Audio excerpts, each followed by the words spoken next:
All major congressional leaders have signaled their support for President Biden's and House Speaker Kevin McCarthy's debt ceiling deal, which they agreed on over the weekend.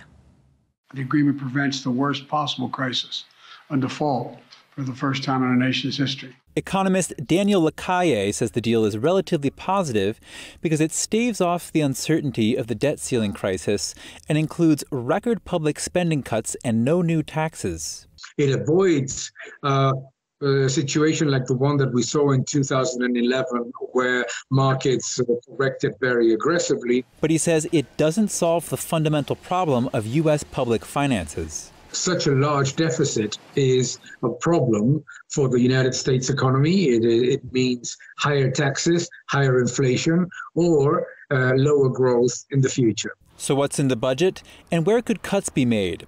The deal meets a crucial GOP demand to cap spending on non-defense items, though it's far from Republicans' original aspirations to slash and limit spending. It bolsters work requirements for SNAP and TANF government assistance programs with exemptions for families with children, the homeless, and veterans.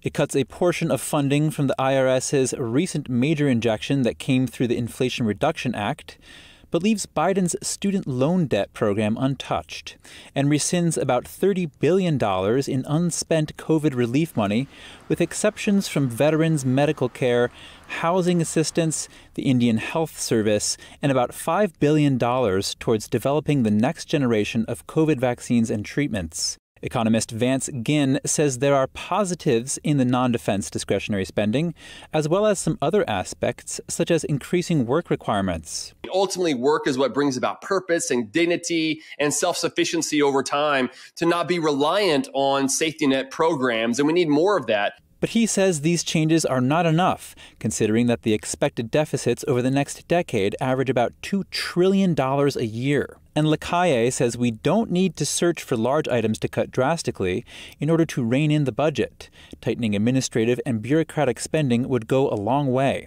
House Republicans laid plans Monday to advance this deal with Biden starting Tuesday, aiming to pass it through Congress before Treasury's deadline early next week.